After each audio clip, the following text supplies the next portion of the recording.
Gentlemen, what's happening? Howdy, howdy. Mark, thanks What's for up? joining us. Hey yo. For everybody's Hey, viewing, yo. for everybody's viewing knowledge, Mark was the last one here, which he's typically the first. So this is surprising. Mhm. I got Yeah, caught I'm out in the normally the rain, last, as you can so- see. I got caught in the rain. Is it raining there? Oh yeah, it was snowing Obviously, all day. yeah. Like snowing all day. It was snowing there. Yeah, we got some snow. Yeah, Yeah. not happy about it. See, these guys on the other side of the screen don't know what snow is. Don't know if they've ever seen it. Saunch does. I, Saunch I does. I used to. It's been a few years. It's Yeah. 61 and cloudy right now for me. Yeah, Australia. Australia. Unless you're going up the mountains, you're not seeing snow. Like we actually had in Tasmania where I grew up. That was actually like because it's the most southern part of Australia. That's the pretty much the coldest part. So we got snow like on the mountain that overlooks like every winter you get snow on the mountain that overlooks like Hobart, which is like the capital of Tasmania. But like it's like once every 7 or 8 years it will just snow to sea level.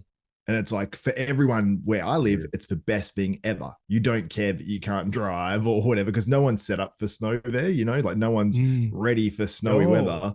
So but it never lasts long either. So it was like, snow for a full day. You wake up the next day and it's gone or pretty much gone. But it was, oh man, I just remember having one day in high school. It was like school was called off because there's snow everywhere and it was all over the roads. And we just literally just like walked the streets and walked around and there's just snow everywhere. And it was like the best day ever. So like when you guys say, "Oh, snow's here, it sucks," I'm like, I want that just for one day. Like, but if I had it all the time, you'd probably be like, yeah, you'd probably get sick of that. Just got our winter tires on today with the studs on. So Yeah, I got them on Just in one of my time. trucks. But I put them on one of my trucks, but my truck that I'm driving right now did not have that. So Xavier, it's funny because you say people are like used to driving in snow because you just never get it. That doesn't matter because the first snow of the year, when the roads first freeze, everybody goes back to square one. I'm telling you right now. We had Really? the first freeze up on the roads, and it's only like 15 minutes from where I'm at to my office, and there was 2 cars in the ditch, and it wasn't even 7 a.m. So it's an all day affair. It's without fail, man. Honestly, every first day when the roads freeze over, everybody forgets how to drive in the snow. Everybody. Yeah. Well, I don't even It's have everywhere. a first knowledge on how to drive in the snow anyway. So like I actually only saw one car driving that day and we walked, it's a pretty built up suburban area where I lived and it was just everyone was just in their houses or just, out in the snow out in their yard. And that's literally it was cool though, because we like went to other people's houses and everyone was just like, building snowmen and all that sort of stuff. It was fun times. But yeah, if it was every day, like, yeah, I think I would get very over it. And when you hear about people, you have to like shovel the snow and then it like ruins things. And I'm like, yeah, maybe. Especially here, maybe dude. not. Like the snow is not. It's not like being out west where it's a drier snow. Here, it's wet. It's heavy. It's shitty, and I just every time the winter comes around, it just makes life harder. Honestly, man. Like we're the ones that are jealous Sounds of you. Trust me, for like 6 months of the year. Yeah, no, we've got it good. We get very good weather. There is some good points about it though. No, there's not. Yeah. Well, Zero. we don't have any poisonous snakes because of that. We don't have any like those big giant hornets that live a year long. All the hornets die and everything like that. There's not these big giant tarantulas because of that. It kind of cleanses it and regulates it. But other than that, yeah, it's difficult to deal with. You build igloos, Granted that, but like Saunch or Xavier, like do you guys have legitimate concerns of like things that could kill you that are out in with the wilderness around where you guys are at? Like Well, in terms of for me, like I've been to New South Wales and stuff like that, and then like it was actually up there a little bit ago, and it was like I was in a bathroom, and these spiders they can't climb. They're called funnel web spiders, and they can't climb anything, so they're always on the ground. But they're normally around the bottom of like trees in the tree bark or in holes, and they just create like a like a web over the hole. But they're the world's most deadly spider. So there's quite a lot of them in New South Wales and a lot of these other states. So it's like gardening can be risky. You're in the backyard. It's like and snakes too. Like when I lived in Western Australia, I remember walking my son, and he's in the front of the pram with the legs like down the bottom, you know, hanging there. And I'm walking him. I look down at my phone for about all of 30 seconds, and then I look up, and probably 2 meters in front of him was like a huge brown snake, and I was just like, oh, because they're quite deadly. So I just like pulled my son behind me and just literally looked at it and just ran backwards until I got far enough away. But I turned me away and just like, nah, I'm not about that. So that's at least a couple of things that, yeah, you walk out your door and you're taking more of a risk than what me and Mark are with the snow. Okay. Yeah, most of the time you're good, but yeah. We're scared Maybe of Mark's moose. onto something. Man, a moose, dude, a moose will, a moose is going to mess you up, dude. They'll Like, gore you. They'll gore you. Really? man. Their antlers. Oh, dude. Actually, They- you'd be more worried about their stomp. A big Yeah. coming at you.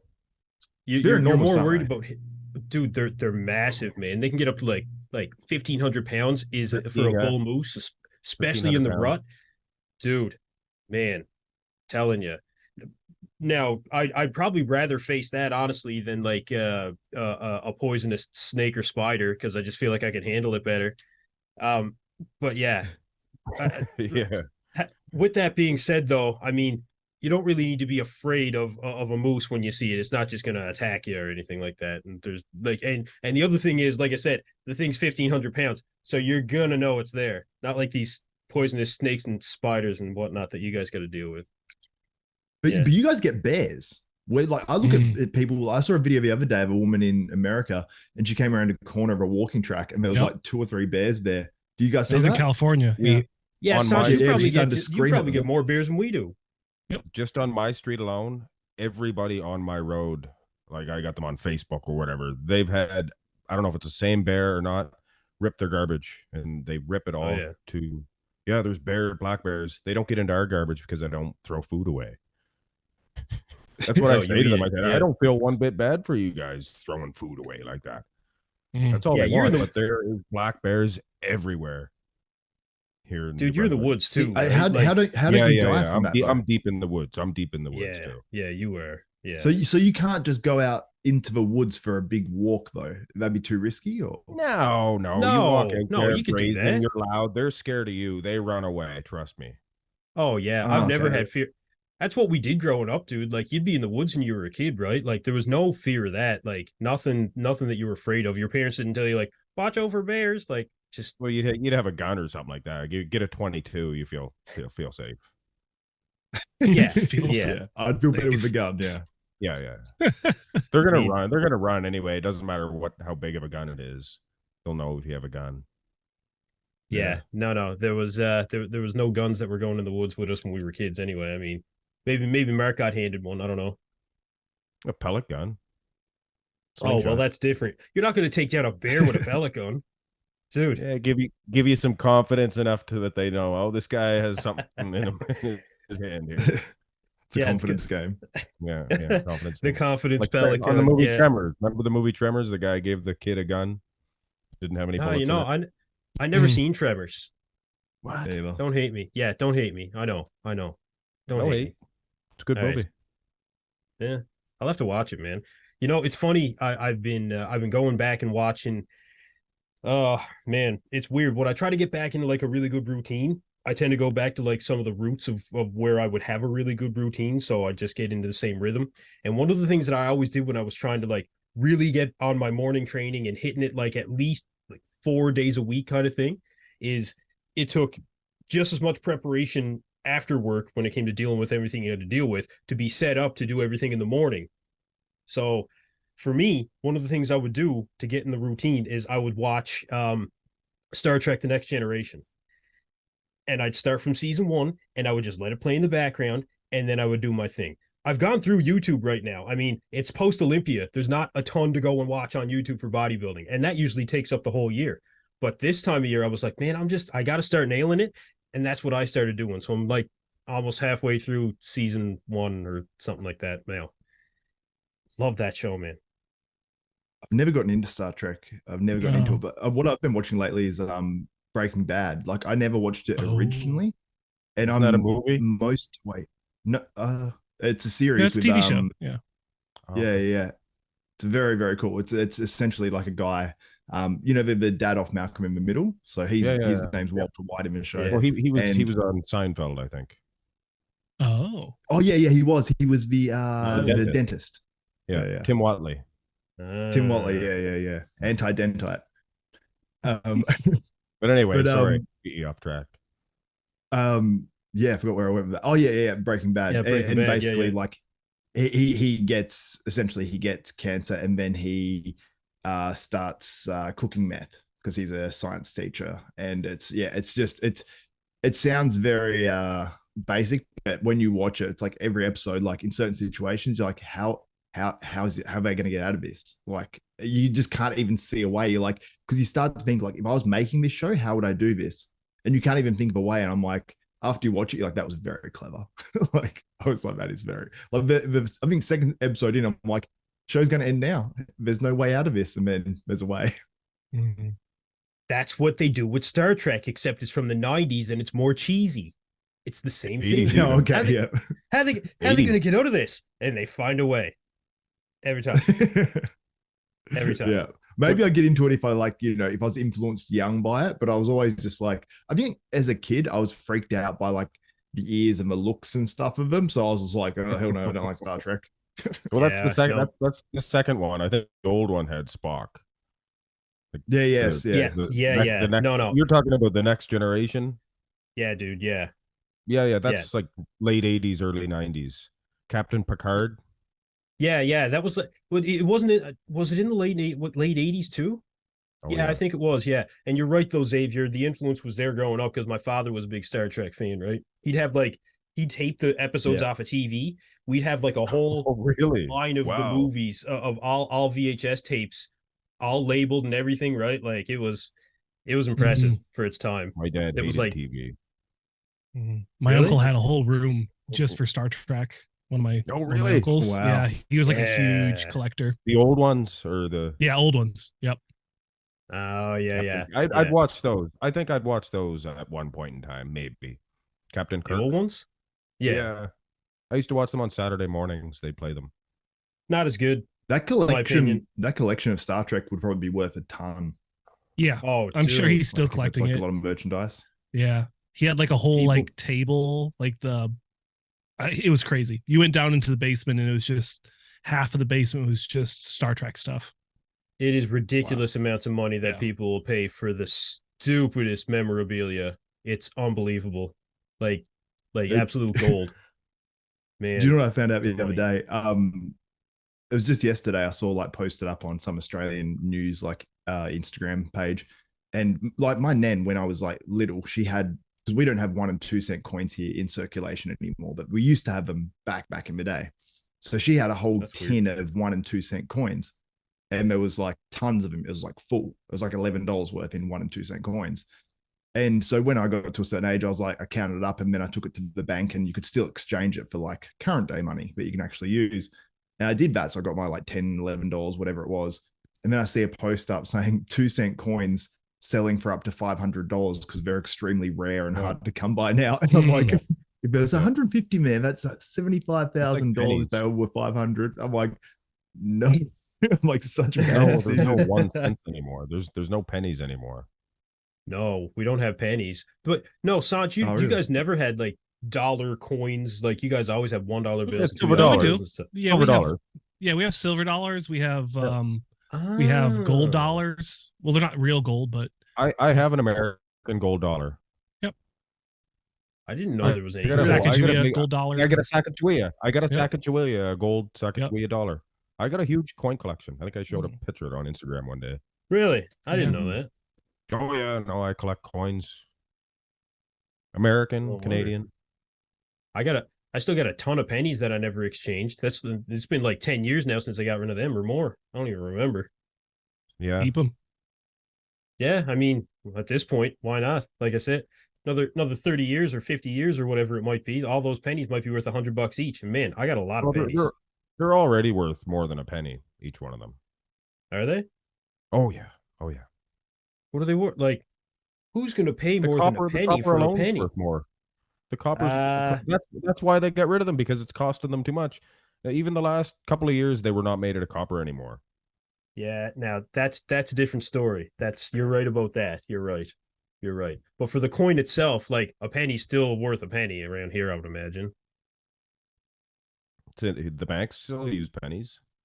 I I don't know, man. They're gonna sit there. They're in a 5 pound protein bucket that I got back in 2009, when I was living in Eastern Passage as per EP09. So yeah, I still have them. They found their way to every single house that I've been to. I've moved across the country from one end to the next, and I still have it. It's still my piggy bank, and it doesn't get coins deposited into it anymore. Mm-hmm.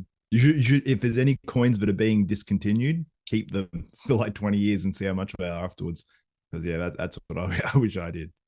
I should just give the whole tub to Mark, and then he can tell me what I actually have, and he can take part of the profit.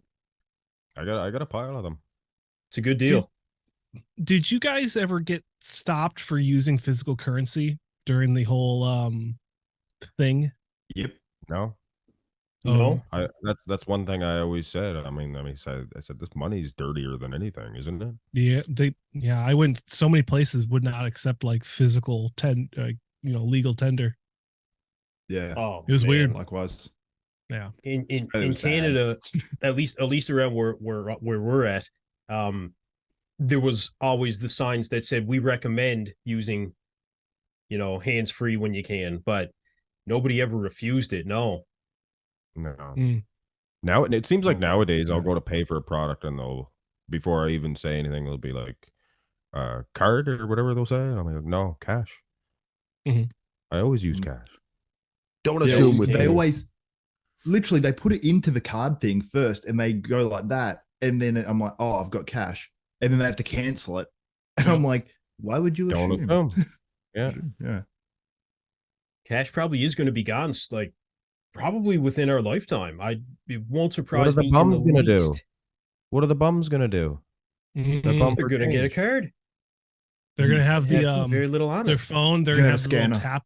Yeah, a little tap. Read nothing. Tap they the can't tip. read no card. You'll have the chip. Eventually, it won't be the card anymore. It'll just be the chip in your hand if the government has their way, right? People will start passing around little bits of or gold. your forehead. We'll go back to the old days. Yeah, just use your head to scan your money. Yeah. And what about prostitutes? Prostitutes, same Great question. What about the prostitutes? The working ladies. Card between the chicks. Yeah. That's what what do you call him did on Family Guy. Oh yeah. What's his name? Quagmire. Quagmire. Yeah. Yeah, can swipe between multiple areas. Yeah. Oh my dear Lord. But anyway, all right. But anyway, before we get demonetized too quickly here, Prague Pro. What'd you guys think? Prague Pro. Awesome film. Awesome. You were right. You were right. Yeah. Yes, I was. You picked Rubiel. You picked him in third, didn't you? Yes, I picked him. I picked him top 3, and I strongly lean toward third. Yes. Yeah. You got the top 3 correct then. I think you had Krizo second. I certainly did. Yeah, I certainly did. See, did you have Nathan fourth? Yeah, I did. Yeah. Top 4. Who'd you have fifth? Fifth, I had I think it was either Roman or Shuming Yan, neither of which took 5th. Yeah, it was it was Jan Turek. Jan Turek. Good for him. Did you hear the woman freaking out? He placed 5th above Roman and Shuming Yan, dude. I was surprised. He beat Xiaoming, yeah. Did you hear his wife or whoever it was freaking out in the audience? No, I didn't. No, wow. no. Oh yeah, she did not care. She was freaking out. I was like, why? I mean, because he won. Because he won. She was. That was a win for him. Placing 5th in that lineup. Yep. Dude, you're right. Yeah, you're absolutely right. He did win, didn't he? He did. Well, you got to see it as you're not going to get into this pack. If you can win at the first of your lineup, then I guess you're winning. In a sense. Well, he just beat Roman Fritz, who just competed on the Olympia stage. There was somebody else pretty reputable too, I think, besides Xiamen. I don't remember. Maybe not. I'm trying to think off the top of my head now. Oh, what's his name? It was Alpha Baran. Is it Baran? Oh yeah, no, it's Yeah, I Yeah. just talked about him. He's getting better. He's getting better. He's doing He was Japan. getting. Oh yeah, Yeah. he is doing Japan. He Yeah, placed he was. eighth, right? Yeah, Pavel he was getting Braun. hyped up a lot. Pavel. He's That's decent. it. He's getting better. He's getting better. Yeah, he's getting there. But I will say, like, I think that either Roman or Xiuming Yan arguably could have placed above Jan Turek there.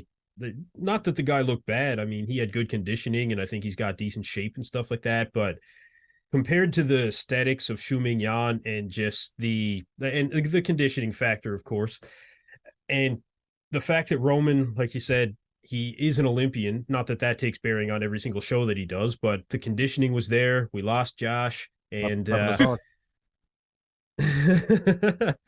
One Good to thing. see a logo. One thing I will El say. Gato?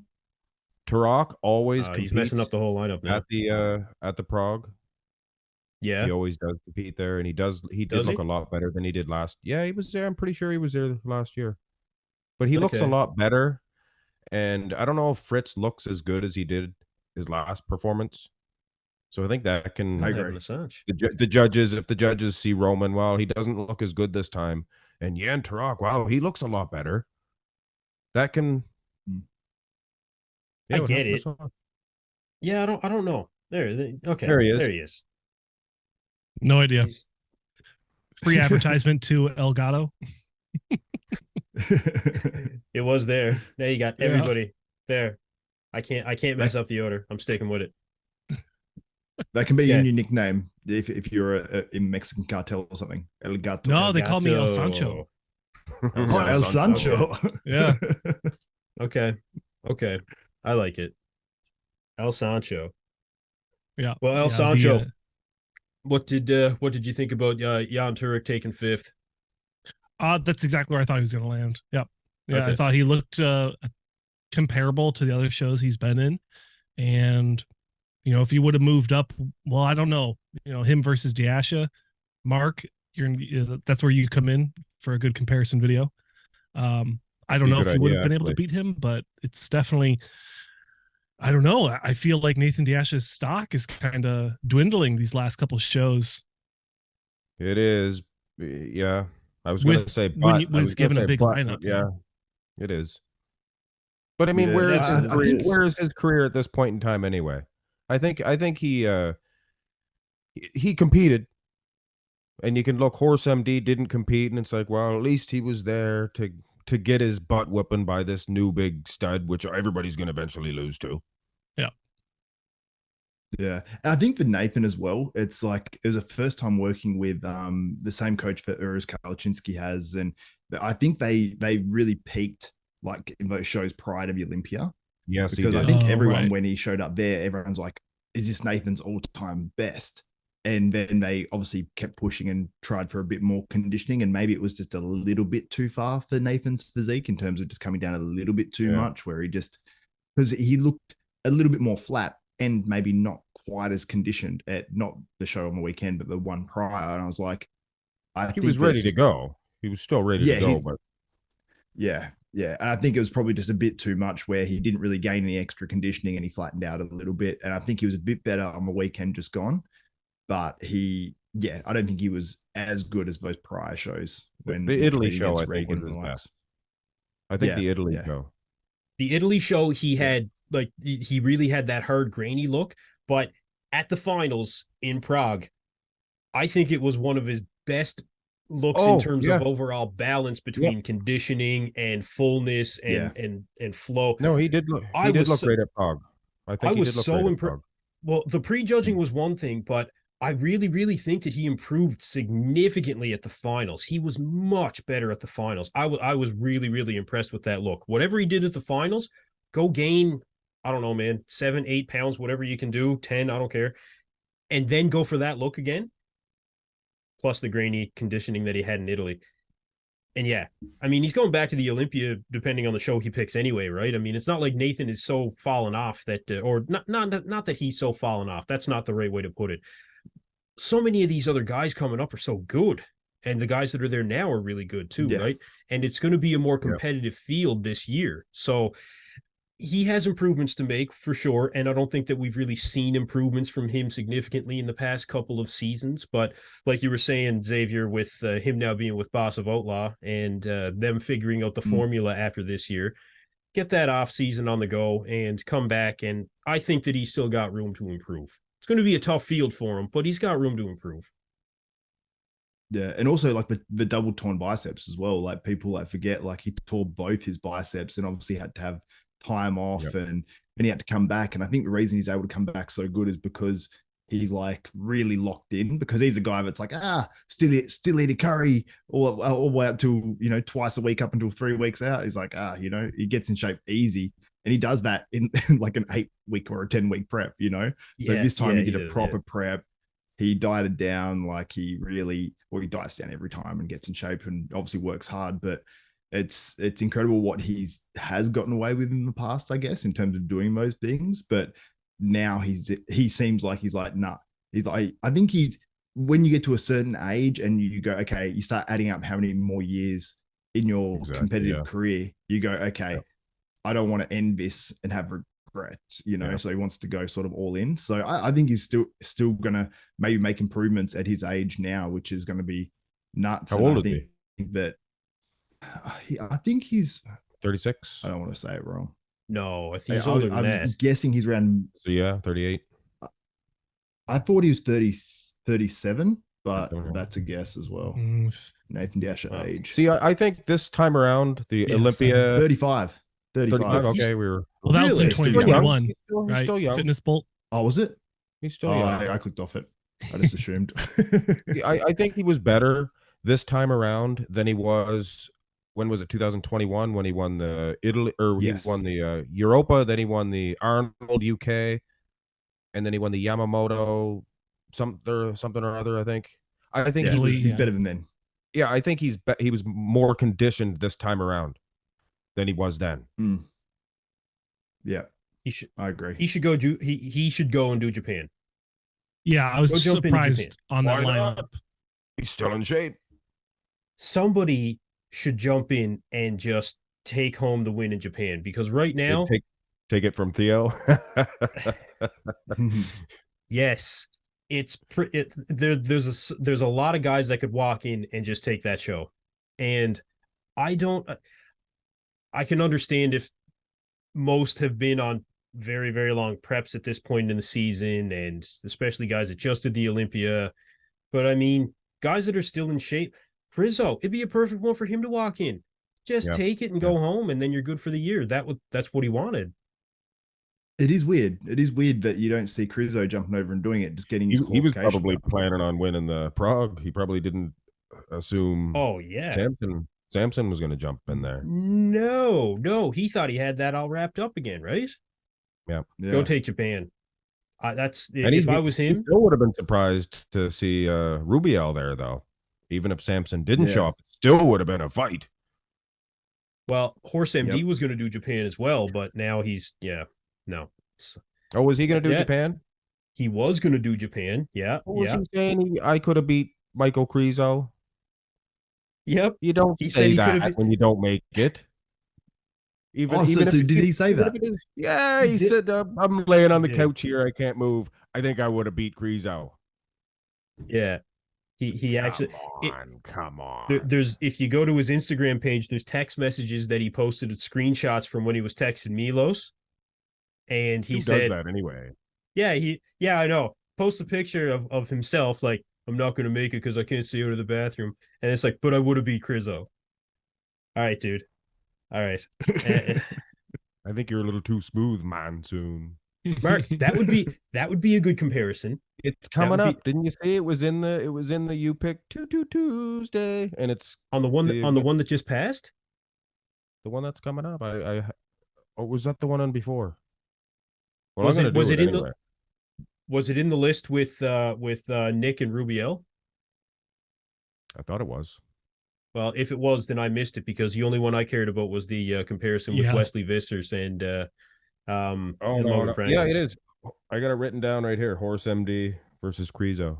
So it is coming up. Nick Walker, Wesley Vissers versus Logan Franklin, Samson versus Coleman. Yeah, it's coming up. Mark, you have the best channel of us all, man. You got the best channel. Okay, of We them all have a very different channel. Yeah. We all have a very different channel. that The that funny thing is comparison. that comparisons always do really well. So it's like, I've always thought like, why don't I do more? But it's I think you just, guys should do comparisons, especially around Olympia time. Yeah, and they definitely get good views, but obviously it's like you're the king of it. You're the king of I will tell you comparisons, one thing: It's an you're going to get a historian. lot of hate. You're going to get a lot of hate, no matter what opinion you Yeah. have. Oh yeah, So I you found got that to on kind just a of few get that I've through done. that. Once you get through that, it's not as bad. Not, I mean, whether you're doing those comparisons or not, you're going to get that anyway. Somebody is going to disagree with your opinion. We get it for sure. Yeah. But that comparison that you did with Rubiel and Nick in particular, that was interesting. That was very interesting. I was a little bit surprised at how well Rubiel did against Nick, because I His was lower giving half, Nick the man, benefit. is- I was giving Nick the benefit of the doubt going into it. I still say he would win because of the thin skin, the condition from behind. He just needs it just a little bit. And Nick's pretty see-through onion skin. But if once he gets a little bit more, those wheels, man. Yeah, but they're on another level. I actually just interviewed Chris Cormier. Yes, I haven't watched Saw that yet, that. but I'm going to. Yeah. I'm going to see. I'm going to Yeah, watch. it was really cool. Because Chris was because when he's done a few interviews lately, it's been a bit laggy, and I was a bit concerned about that. And he said, "Oh, you might have to, might have to edit it or something." But it was actually really smooth pretty much the whole cool. time, and it was awesome because we spoke tons about it, and like I had the video going up while we was talking about it a bit, and we were sort of breaking it down pose for pose, and I said, like, look, like on the side chest and the side tricep, when we was looking at those comparison photos of him next to Samson and Crizzo, the side chest and side tricep, I was like, wow, like you can make a case for him winning those shots. And then Chris said, he's like, look, honestly, I'd have him on the ab and thigh because like the abs are hard, like the quads are huge. He said, if he just posed it a little bit better, like, because he said you can see how Nathan's hitting it, how he had his legs sort of splayed and up on sort of one toe and all that. And he said, if he'd done that, he said, that would just come with stage experience. But if you can make a case for a guy potentially winning 2 or 3 shots in that lineup with a guy who was third in the Olympia, that was actually probably better than the Olympia, and a guy who was 7th at the Olympia, who arguably was better than the Olympia there at Prague as well. I think so you're talking about, were. Yeah, I agree. And so you're talking about 2 guys that, well, in that case, probably would have been in the top 6, and Samson would have been pushing for the win. He's taking shots at 28 years old, and he's made such crazy changes already. It's like, what can he do in 24? Because Chris is like, I can get his legs shredded, and he's like, he's pretty passionate about the whole thing. And he said, we just need to add a little bit more shoulders, do this, do that. I'm like, you know exactly what he needs. Like the way he broke it down, more shoulders and shredded legs. Yeah, and back. He wants a little bit more back, but I mean, he's got to be back anyway. Overall, it's good. not. I guess he does, man. Yep. Yeah, but he wants more in there, and it's like 286 pounds at his age, and he was in better condition than I thought he's going to be in. Like there's a few areas where you can say, yeah, he can harden up a bit, but it's a lot of new muscle as well. And that's what Chris said. He said it's new muscle. So it's like, if I can condition this, it's like, what's that going to be, So I'm so Where did you guys about have him for next year? Wait, where did you guys have him in the lineup? I ran and hid. I didn't even have him in my predictions. Okay. I was scared. I didn't have him in my top 5. When I did see, remember you messaged me and you're like, what do you think of him now after he got his pro card? I'm like, I said, look out, Samson. I said, like, watch out, Samson. I knew he was going to do good. Man, I wouldn't have said that he was going to beat Nathan, though. I probably still would have figured, but he's so big. I didn't know he was going to be so big. Yeah, but all of you guys had him out of your top 3, out of your top 5. Saunch, did you have him in your top 5? I thought I had him in my top 5, but I do not remember. Yeah. Did you have him in your top 3? I think I had him in No, 6th. no. I think I had him in 5th. Yeah. Dude, right behind Diasha. Once I saw that update that AJ Kelly Robert posted on Fuad's channel with the posing up, I was like, how do you not know? Like, yeah, from the table, man, it was wow. It was clear. I thought conditioning, and I thought he looked bigger next to other guys too, because those legs, you don't get a true idea of how big they are until he stood next to Samson. I had a true idea. You knew. You knew. But he was did, definitely man. harder on stage than in that video as well. Like the video, you could sort of see it, and I'm like, I could see, and I think I even said on our podcast, or I said it on something else. I said if he drives that, if he's able to drive that out, then maybe. But it was like, I'm like, I doubt that happens. But it's like it happened, and Chris even said they were really peaking for the pro show day, you know, so he was definitely better on the pro show day than the amateur day as well. I had Yeah, pictures so- of the both. I was actually going to do a video, but I figured now I got too much other videos to do. But from the day before, when he got his pro card to pro show, wow, it's like he wasn't even flexing. Yeah, crazy. It was crazy, And that's the man. thing. Like, He can do a 2-day show. That just proved he can do an Olympia. He can do a 2-day show right there. He did a 2-day show. yeah, 100%. So that's a good point. And he got man. better the next day. And he got better the next day. That's a good point. Still Saturday night. So wait. Plus he did too. He did the morning and the evening for the second day. He True. did. True, that's hard. So he's a workhorse. But when am I going to get my my Wesley versus Logan Franklin video? Tomorrow? Well, I think that's actually winning in the poll against Horse MD, so you're going to get that tomorrow. Yeah. It took me a while to do that Japan Pro video, man. Oh, man. It was probably hard to find. Yeah, I was just going to say, probably hard to find some of those competitors, dude. Not your everyday competitors. That's just it. No. Is there anyone surprising in that lineup, though? No, eh? You mean that looks good? That might surprise me. That's going to put up a fight against Theo or anybody like. No, I mean if it was anyone that it would have stuck with you, I feel. Well, I have a top 6. Do you? Oh, yeah. Yeah, I saw your top 6, but there was no one. I don't think there was anybody. Xiao Ming could win. Really? Xiao Ming could win this one. Absolutely.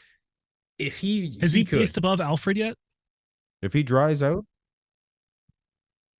Alfred Cheriok's competing too. He's really dense. He's about the same height. Did. I can't remember. There was the show where Xu Mingyan placed above Roman. Which one was that? Mm-hmm. That was the Italy show. Italy, yeah. That was Italy. But did Alfred Chiriac do that show? Because I know he did. I don't think so. He did the France. He did Sheer France. Yeah, and Xiao Ming did the Europa. Xiao Ming did the Europa, and he wasn't that good at the Europa. I feel like Alfred was at the Europa too. Well, they could have been both there then. Or maybe Alfred did one of them, and I put it. Alfred did the Romania. Alfred just did the Romania. Yeah. Yeah. He didn't do too good there. No. Or something. Yeah. No. Tough lineup, but he's coached by Patrick Torr, so he's probably gonna have a big off season. And he's a guy I could see winning a pro show maybe this year. I mean, he's got the conditioning, he's got the shape. He's actually a really good competitor. I think that he was robbed a couple placings from who robbed him? I think actually Theo Laguerrier did, and I think Tim Budasine did. I can't remember the show, but yeah, there were some robberies at that one. I initially did think that, but the more I did look at Theo's physique, he does have some pretty good detail in there that you have to kind of. But yeah, no, he did look good. He did look good. Yeah, he could come in and win Japan. Like especially these last shows, Theo was like shredded. Like, and you don't see it. And like, because I was watching. Yeah, you gotta kind of really look. Glutes. Yeah. Like as he's posing, it's like as he goes between the shots, it's like you don't see it as much. But as soon as he sort of hits it and he's like was locking his glutes, I'm like, his glutes are like walnuts. I'm like, he is actually shredded. I didn't realize that. Like to that level. Yeah, so, yeah. He's good, man. I became a big fan of him this season too. I think he's going to do well. He could go to Japan and win, I feel. He could push Theo. Yeah. I think he could give him a good push.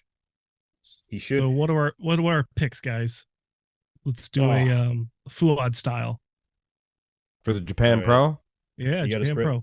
Well, we got spreadsheet. Pull up the list. We got Theo. Yeah, we got Xiao Ming. I'll pull up the list here as well. Yeah. We got Alfred Cheriok. I had it written down. I'm going to find the list. At some point in time. We've got Pavel Braun, Vitor Boff, Alfred Chiric. Vitor Boff. That's right. Vitor Boff. Yeah, Arnold Yes. Classic champ, Brazil or South America. Sorry, South America. Coached by Milo Serchev. Yeah. There we go. I got it right here. All right, hold on. I got something Derek here. Olera. Derek Olera is competing. I'm not familiar with that one. I gotta watch Yeah, your videos it still, was Mark. going to be his pro debut. Oh, okay. Yeah. Yeah. Okay, here we go. I saw. I'd say Yeah, good. my live of the weekend is going to be very busy. Every time there's plenty of Koreans in the lineup, it gets wild, and it's just Really? the comments. They're just all, I'd say 90% are not English, and then you just send me all comments for like, what's going on? Why is people why just is all of talking? Korea in this? Yeah, and it's hard to communicate. Yeah, I think it's a closed contest for the top 5 or 6. So on the pro site, the scorecard was updated yesterday. So I don't. This might be old. We might be missing an athlete. Yeah, I got. I'm trying to look at it right now to see who's missing. I can post the link in the chat because I've actually got it open. All right, post it up. I got 22 guys. This has gone literally full screen. This whole Zoom though, without me even doing anything. How do I? We are rocking exit full the screen. There we technical go. difficulties today. Yeah, the 'cause beginning was brutal. As soon Please stand by. as, soon as you shared that screen, it just literally just blew up. Oh, Well, I posted in the luckily- Zoom chat. Is that good? yeah. I'll find it here. I should be able to find it. Yeah, there it is. Okay.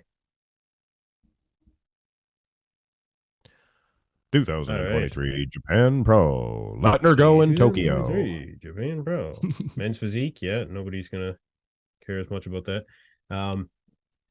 Pavel Buran. This is everyone. Yeah, The last guy on my list is Dawi Zhu. that's who I got as the last guy on this list. Couldn't find a picture of him either.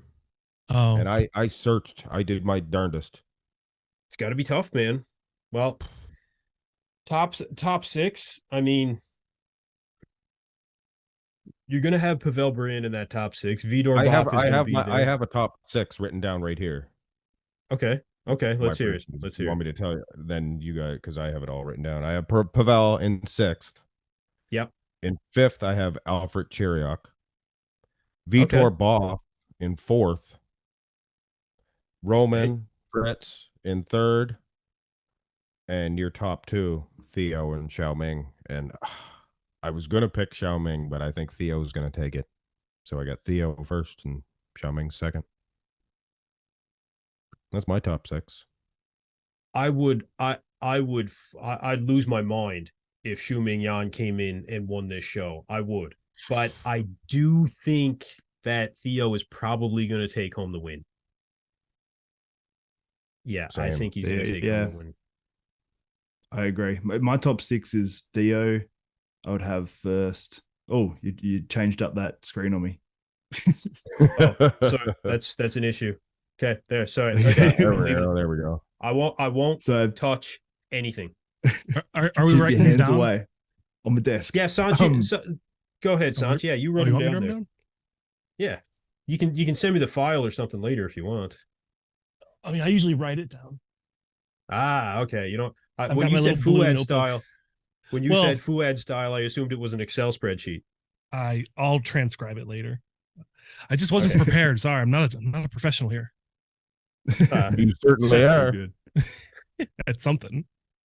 All All right, Mark, can you go through yours again real quick? Yeah, so give me First, time to think. Theo. Second, Xiaoming Yan. Third, Roman Fritz. Fourth, Vitor Boff.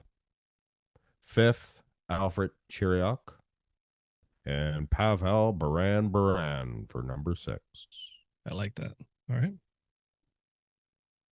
And then Xavier, you're just about to go.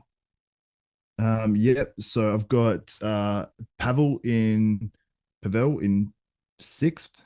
I've got Roman in 5th. I've got Vitor Boff in 4th. Alfred Chiriak in 3rd.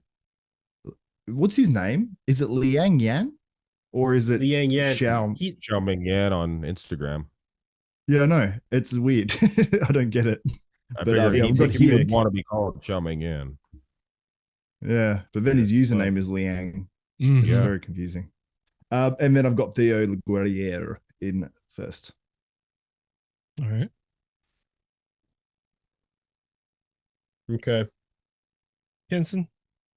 Yeah. Okay. I already have mine written down, so Okay. Although it's not an extremely deep lineup, it is a good lineup though for a top 6. I think like that's It is a solid top 6. it's not bad. Theo in Yeah. first, I think. I think Theo's going to take first. I think you're going to see Roman take second. I'm going to put. Oh, this is a lot tougher than I thought it was going to be. You know, Roman just Theo? lost to. You know who Roman just lost to? Oh, Jan Turek. yes, he did. So you But- think Jan and I- Turek would play second here if he competed? no. No, And I love Jan, but But He's he not beat dense Liang enough. Yan as well, didn't he? yes. Beat Liang Yan. I don't know. Yeah, I just- Xiaoming Yan was there. You got 6th Yeah. at Prague. yeah. yeah, you know but what, now I we're know. getting into I thought he bodybuilding looked- math, and that Yeah, never adds up. bodybuilding math Yeah. does not work. It's comparisons, Yeah. isn't it? It's Well, if comparisons. so and so beat so and so, and it's like no. Good point. That's why they Yeah. have call outs. So they can't have too many guys in there. It screws things up. Mm-hmm. That's how cool these Mm. shows are, though. I'm literally picking Roman in fifth, and you're picking him in second. That's how close this show is, you know? Yeah, it's going to be a point difference on a lot of people. Yeah. Very I exciting. had doted earlier in the season, and it was much earlier in the season. I actually doted Roman's resolve to bring fantastic conditioning despite doing multiple shows. And it was at that point in the year that I said, I will not doubt him again. Although we did see it slip a little bit in Prague, I will say a little bit. I can't count him out. I won't do it. So I am going to put Roman in second. I'm going to put, Okay, yep, I'm keeping him in second. definitely possible. I'm gonna put V. You never said Xiaoming Yan yet. No. Yeah, what no, about I your boy? didn't. He's your boy. Listen, Yes. this is the struggle is real, boys. Okay, I'm having a real struggle On here the because spot. as much as I want to put him in third, I just feel like either Vitor, but even Vitor Boff, I think could beat him. Alfred Chiriac could beat him. That is a tough call, but you know what? I think I'm Who gonna wants to be a put. millionaire money right now, or the music? Ooh, That'd be good. I could Is that I could add it in your at this ultimate point. response? I'll add it in at this point. Don't worry about it. Unless it's copyright. Yeah. I'll play some sort of knockoff version of it. Something There you go. intense. Yeah. All right. This is where the intense music comes in, everybody. Dum It's seriously playing right now, and you guys don't even know it. Okay. Just in your mind. I'm gonna go with no, it's not in your mind, it's on the screen. Third place. I'm gonna say Vitor Boff. Wow. Okay. I'm gonna go with Vitor Boff in third. You guys remember him at that Arnold Classic Brazil? Yeah. Mhm. Yeah. He was just at the Legion. He was just at the Legion. Yeah. Yep. He got 4th. It wasn't too bad. He's got the potential. He does. And we've seen it before. So I'm gonna go with that. I'm gonna go with Alfred Chiriac. No, I'm gonna go with Xu Mingyan in fourth. There you go. Xu him in there, Mingyan in man. fourth. Man, I will look. This I is wa- his I show. want him. This is his show. There you go. I want him. I want him You got higher it. than that.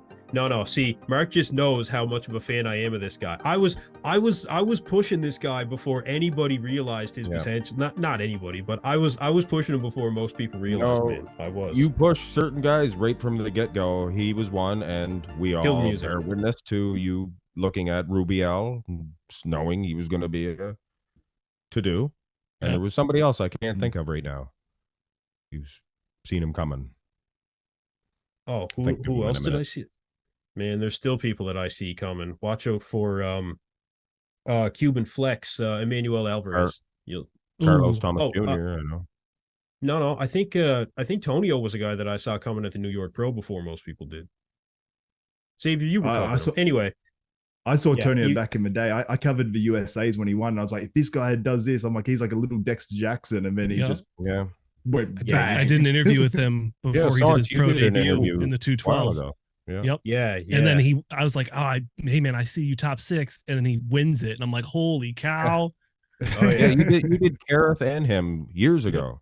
Yeah. Yeah, you Kareth. did. Yeah. It seems Yeah. like years ago. Yeah, it was 2020. Yeah. Yeah. That was Okay, back yeah, on okay. Saunch bodybuilding. That is going back a few years. Yep. Okay, let me We've been doing a few finish years, off my. fellas. All right, 5. Yeah, let me finish off my top 6 here. 5th, I'm going to have Alfred Chiriac. Yep. And in 6th, I'm going to put Pavel Buran. So we Do all we think all have Pavel's gonna do Pavel in something 6? here. What's that? We all think Pavel's going to do something here. That's good. I think so. Yeah. So I guess I get to mix it up Saunch is then. gone. Oh, I can hear him. El Sancho. El Oh, my, Gato. what is going on with my camera? I don't know, guys. El Gato. It is Uh, laggy, but your voice is fine. Yeah. Yeah, I don't know why you keep losing video. You're not even traveling yet. What are we going to do when you're traveling? So I'm going to use my cheap camera when I travel. As opposed to the Is there expensive one anyone here. that can get into this top 6 that we haven't mentioned?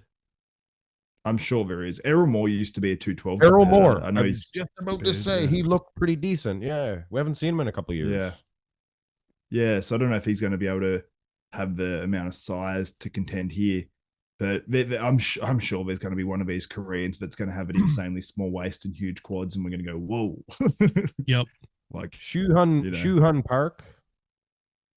Or yeah, I was like, Shuhun Park. He looks pretty decent. yeah. Okay. He got 4th Okay. at there's a Korea Pro where a bunch of them competed, and he got the best placing at that show in this competition. But they're all 212. They're all 212 and classic. They're all going to be little. Yeah. Yeah. Do you know what's funny?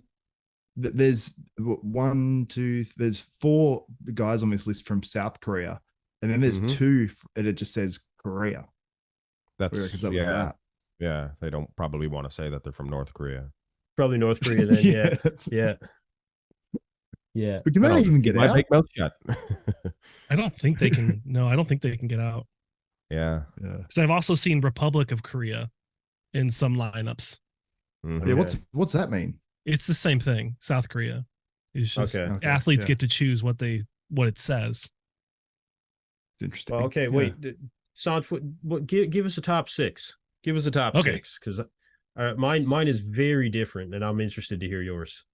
So, yeah, I'd say mine and Kenson's are the most different. Okay. Oh, Yeah, different. so- I thought you were Yeah. going to say his name. So in 6th, I have Vitor Boff, Okay.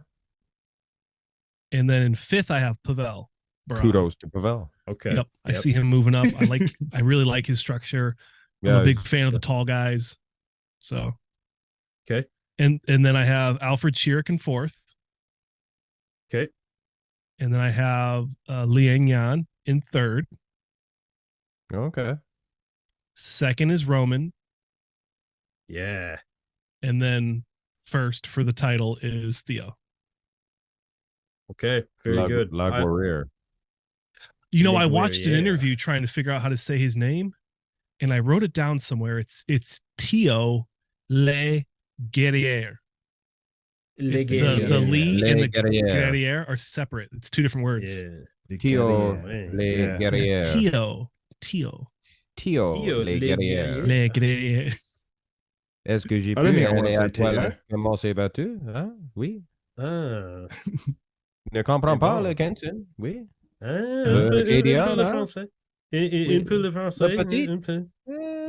Petit, oui. I don't know what language you're speaking. That's C'est les Français. French. Oh, Yeah. it's nice. It's nice. Canadians I like it. are- It sounded good. French Canadian, yeah. Oh, Yeah, yeah. there's a little bit of French around here. A little Yeah. bit. And The I do Aussie think slang. Yep. Don't like it'd the be an Aussie interesting slang. French accent. One Yeah. Bart Simpson. Yeah, we've got some weird sayings. I'm trying to think of it. Well, you know when someone you try to think of something off the top of your head. You can't. If you say someone's acting like a galah, it means they're acting like an idiot, I guess. Oh. A galah. Being a galah. It's a bird. Oh, okay. It's a, Oh, I was like, what? Is it a stupid bird or something? Like The dodo bird. yeah. Not really, I guess. No? Yeah, I've always no, liked just Crocodile Dundee. Crocodile Dundee. Yeah. Oh yeah, one of my favorite movies. It's good. It's good. No. But what do we got? There's a few stereotypes about Australia, but aren't correct. Like we drink Fosters. No one drinks Fosters here. No, We do here. I used to. Yeah. Oh yeah. You no get one here. you get the huge cans of Fosters here, dude. Yeah. That's what we used to crush back in the day. Oh yeah. Yeah, I think. Yeah, it's actually funny. It's more popular elsewhere. I think Canadians are like Australians, where they think their stereotypes are the most hilarious jokes. Like when they make fun of Canadians on shows, I just think it's hilarious. Yeah. Yeah, Like when they say like about Aussies, oh, throw another shrimp on the barbie. It's like, well, we don't call prawns. We don't call shrimp. We call them prawns. So prawns. that's okay. straight away. No one's going to say that, but we know the stereotype, so we get it. Like, oh, crack a Foster's and then throw a shrimp on the barbie. I'm like, you're so far off. So Nah. But yeah, we do have like the summer Christmases and stuff, which is completely different, obviously, what you guys have. So it's a lot of like, it's good though. It's like it's hot weather, you know. You playing, well, you guys don't know, cricket outside and stuff. It's Never played cricket before, dude. No, never. no, cricket's good.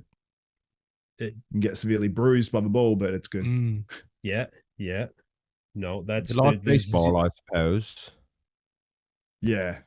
Somewhat, except obviously the ball bounces first. So if it bounces and hits a crack in the pitch, it's like it can come I up. remember, You know? I remember the movie Ninja Turtles Part 1 there. Casey Jones, was it? He used a cricket Yeah.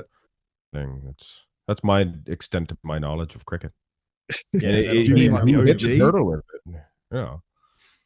Do you mean No, the OG dude. one or the recreated The OG ones with Ninja like, Turtles. The OG. oh, okay, Ninja yeah, I Turtles. can't even remember back. Yeah. Oh, really? I've seen them, but yeah, I can't even remember those movies. You know, you see them when you're a kid and you're like, it's gone now. I was probably a decent age when that came out. Maybe you are of the certain age in this group. Certain age. I assume Saunch being the youngest. Yeah. 100%. Me and Nick Walker. Man, I'll be 36 here in about a month.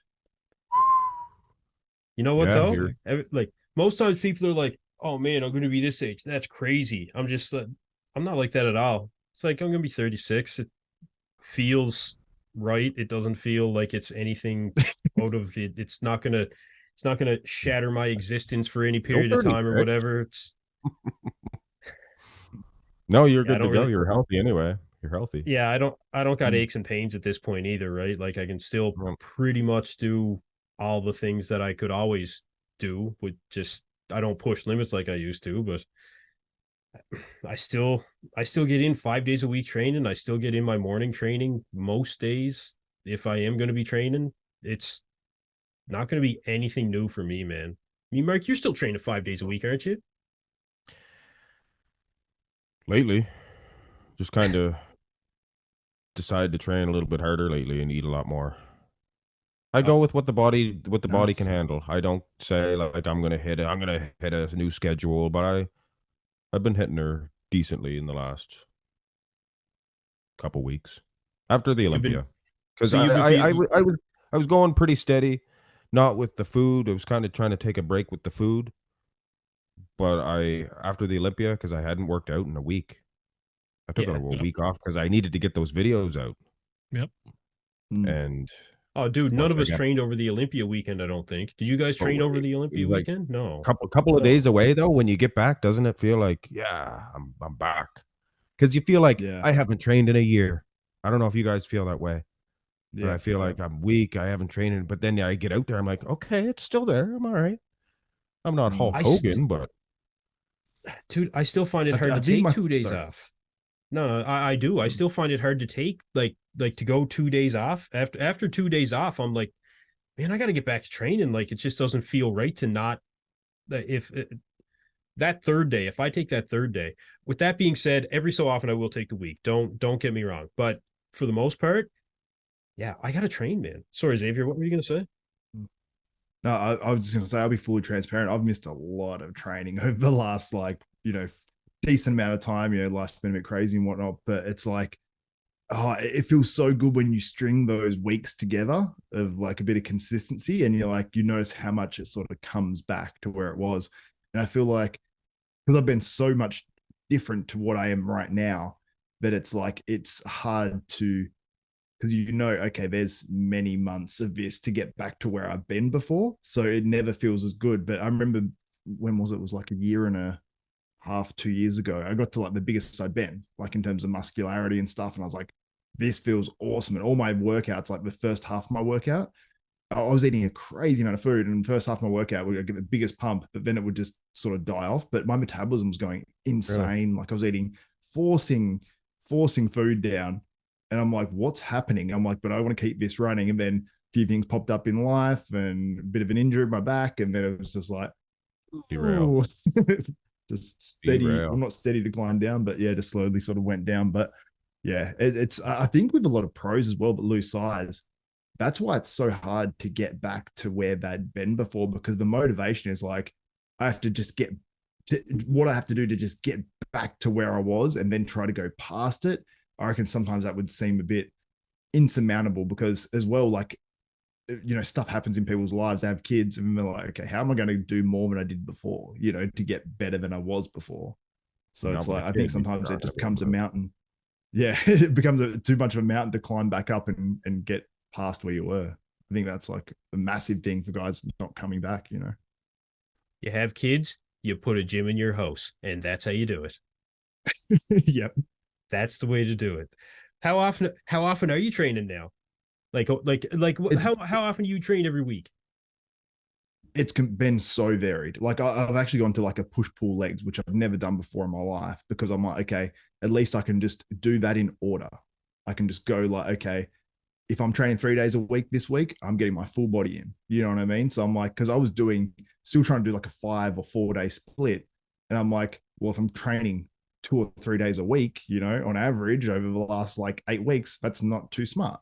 So I've switched to this push-pull legs today. And this morning I went and trained legs, which was good. I don't really enjoy training legs too much because I have bulging discs. So it's a lot of rehab stuff, strengthening the glutes, core stuff. And then I do my bit of legs, which is like leg extensions, leg curls, some horizontal leg press, and that's about it. So it's a bit boring. I don't really, I don't get much out of it. Sorry? You're getting it. No squat.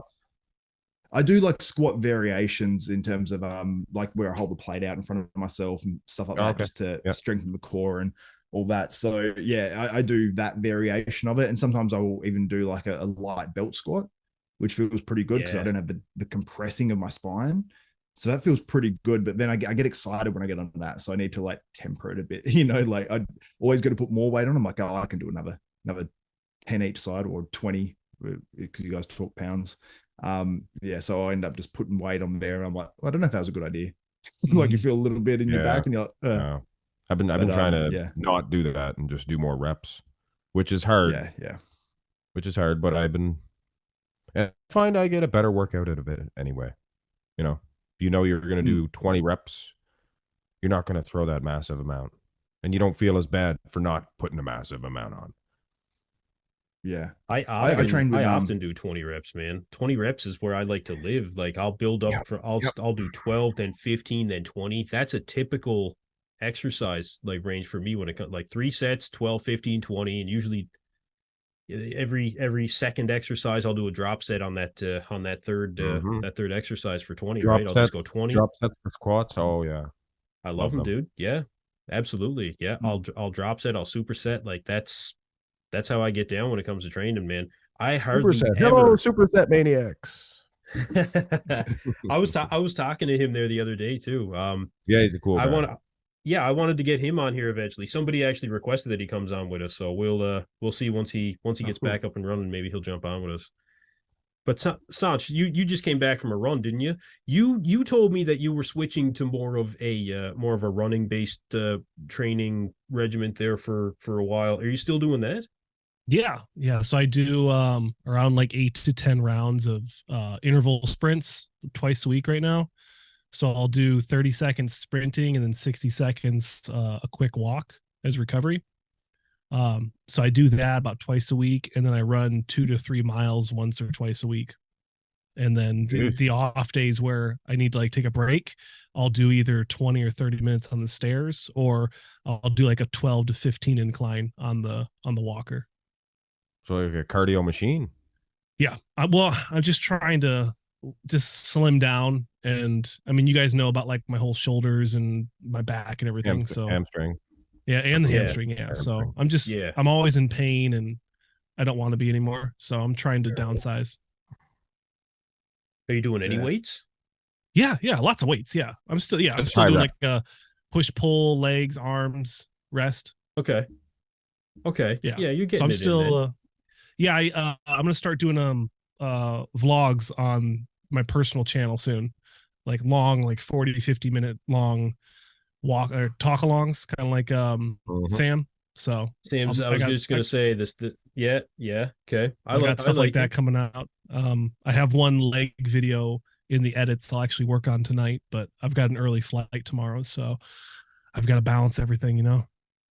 Yeah. How far is it? Thanksgiving or? Do it. Sorry, one of you go. What were you saying? So many people said something. We're also interested. There's so many questions, Saunch. There's so many questions. Oh, sure. No. Okay. How far is it for you to get to the gym for where you're at? Because that's not something that I really have to deal with. Like I never have to consider that. It's like a 3-minute walk for me. Awesome. I have a gym right on the other side of my apartment complex. So what gym is it though? Like, is it like, where do you train? It's a 24-hour. It's a big one. Nice. Okay. Yeah. And there's a couple pros that train there. So I get to say hi to them every once in a while. So it's kind of anybody cool. we would know? There's a figure lady. There's a women's bodybuilder. And then there's another one I haven't met yet, but I saw the IFBB pro tag on her or on her backpack. So cool. Yeah. So nobody we'd know. No one you know. Okay. Corey Everson. No. I'm just joking. No, we'd know. Xavier, how far do you got to go to the gym? It's not too far, man. It's I always make sure I go to a few different gyms to mix it up a little bit, you know, like there's always like a close gym and there's a better gym like further away. So yeah. So it's always like sort of a way, but man, like if I'm driving to the gym and it's like a decent drive, I actually quite like it. Like I find it, like I used to drive to a gym. I was training with someone. I was always like, oh, make sure I get there on time or whatever. And so you're rushing there and you've got like 4 minutes to the gym. And so I didn't like that because I felt like when there was another gym that was 25 minutes away where I used to train with another friend. And I used to do that drive. So it was like 20, 25 minutes. So it was like, okay, I wouldn't want it to be any longer of a drive because then it starts to be like, to commuting for over an hour. But it was like, you just think about your workout, play some music, and you get sort of your mind away from your work and stuff, you know? You allow your brain to task switch is what it's called. So like I have ADHD and like I need to be able to switch tasks. Otherwise, like I can't multitask. So allowing yourself to have that time to transition from one topic to the next is perfect. Yeah. There's actually if you hop on Instagram, there's this gym I've been trying to get into, but it's very exclusive and it's right next to my house. It's called the Lab Gym, and I'm shouting them out because I want you guys to reply to me finally. Look it up on Instagram, the Lab Gym. It is Bradley Martin's trained there.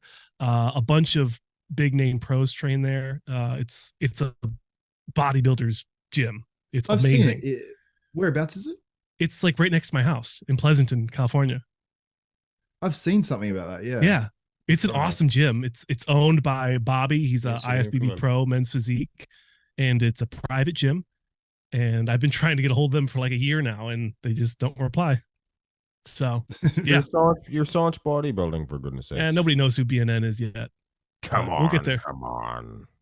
People know. Just these people need to be informed. Is what It does look like a pretty good gym, though. I mean, It's amazing looking. Yeah. yeah. And it's Bradley super close Martin. to me. It'd be great for networking. There's a bunch of pros there. I mean, they run a podcast out of the gym. They have their own okay. podcast with the studio. That's cool. You could be right on that podcast. That's what That's what I'm saying. That's what Sir, I'm saying. I'll bring my own microphone. I'll just sit on the floor and I'll just be part of it. I know, dude. You're in like that is such a sick place to be as a YouTuber, dude. Like in California. It's so hard for me to even think about moving away. If anything, I'm thinking about maybe moving closer to LA, Going just because then I could be closer, yeah. closer to Golds. But my income is my job, and my job is near me. So until I can make YouTube a full-time income, then I'm kind of stuck. Well, you were saying that the job that you have now you might have potential opportunity to move somewhere in Asia. I think you were saying Japan, maybe. You were working on your Japanese, weren't you? Yeah, I am working on my Japanese, but I could transfer to Japan, but that would be a huge. I don't think that would benefit my bodybuilding coverage as much. With this weekend. Well, yeah. Well, I already talked with Hide. I had an interview with him, and he said he'd give me press credentials for next year. So BNN, we're planning on being in Japan. Wouldn't that surprise the heck out of all three of us? See, that's where Saunch is actually. Saunch is getting on a flight tomorrow. So tall. You were so tall at the Olympia, and I think you'd be even taller at this show. Oh yeah, yeah. I dwarf a lot of people. No, I just figured it out. That's the plane ride that Saunch is getting on tomorrow. He's actually moving to Japan, and he's going to be at the Japan Pro. You're not fooling anyone now, bud. Yeah, now we got it. Yeah, Hide's picking me up at the airport. Yeah. Oh man, that's awesome. Mm-hmm. Yeah, that's awesome. No, I think next couple of years, I think you'll see more guys jump into because they just got rolling with that too, didn't they? Yeah, recently? Yeah. Hide's been trying to add one pro division every year between the Tokyo Pro and the Japan Pro. Yeah. Okay. So I think this is like probably the worst time of the year for most guys, you know. Like, yeah. Right after the Olympia, you mean? Oh, I mean, but it's what is this? Is this the third show after the Olympia, isn't it? Yeah, it's been a few weeks for open. Yeah, for open. There's been a few classic shows. Yeah, Mike Sommerfeld just won in Colombia. Logan Franklin just won in Hawaii. Oh, and I wanted to make sure we brought that up as well. The Saunch did the video on it. The screens in that event were just terrible. Yep. Yes, that's right. The backdrops. And yes. The Prague, they had the screen above them. And did you ever see anybody look so good? They all look perfect because of the lighting. They didn't have a big screen behind them. Yeah. They did it correct. It's like, there you go, bravo. But they just keep, and I think a lot of it has to do with laziness. They have to physically do the work. And it's like, no, we'll just slap on some, a screen and put anything you want on it. But it is bright. It's taken. We can't see these guys. Now that's one thing that I will screen say. up and have a desktop bodybuilding screen. Well, that looks good. Yeah, but you're not trying to show a front double right now. I got real bricks. Oh, pin it. Put them away. Put them away. Put them away. Front double nothing. No, Mark. Listen. I don't think it is as simple, and I do agree with you. Something needs to change there massively. But those LED screens are a lot of work to get done, man. They're expensive. It takes a lot of design work in order to get those things done, right? But you see, that is part of the hindrance for me is also the fact that is so much money being spent, which there's always going to be, they should be spending it more on the athletes. This is actually a situation where not only would it benefit the athletes when it comes to their look, the content that they'll get post-show from having proper video footage and stuff, but you could take that money. It's got to be in the tens of thousands of dollars that these screens are. What would you say, 20 grand, 30 grand between designing, setting up the crew, the screens, everything like that? So it is difficult to set them up then. Oh yeah, and just the So it's graphic not design. laziness. Then it's not No, laziness. it's not. It's The not. promoter I makes an apologize to intentional the people who decision set them to up put then. those up. Yeah. Like look at Sean Ray's show, the Hawaii Classic. Mhm. Last year Yes. they did it outside. There was nothing about advertising. They improved upon it this year. They put at least a solid backdrop and they made a huge prize purse for the winner, but they didn't do a lot of great videography and photography. So you got to think, what are the promoters sacrificing? Are they putting a focus on the stage and the lighting and the backdrops, or are they putting a focus on the live stream or the prize money? It's trying to find that perfect balance that I think the promoters, that's the biggest challenge, is trying to find what are the most important parts of a show. But the examples are there in order to have those proper backdrops and Yes. have that balance. We've seen them even this year, as early as the New York Pro. The New York Pro was a great backdrop. You know, there was nothing fancy about it. There's no Advertisers screen, still right? no screen. It was No. just it was some sort of canvas backdrop, but it was dark. The advertisers were still able to get their advertisements out there, and the competitors looked great. I like the old like 98. Remember the 98 Olympia? Remember they had the Coliseum type things set up with the big steps they did the same coming thing down. they did the same That thing was in awesome. '99. Yeah, it was great. Yeah, a little bit different, I guess. I don't know if they had the big steps coming down, but yeah, pretty much the same. Yeah, It was laid out a little bit differently, but it was still the same theme with that black yeah, backdrop and the pillars and stuff like that. Yeah. loved it. Well, dude, the show that Mike Sommerfeld just won was ridiculous for the lighting. It was awful. It was like a red color that was just a couple of shades off from the tan that you found from these guys. The only show that I saw worse this year was the Toronto Pro, where they literally used, spray tan brown for the background. It was ridiculous, dude.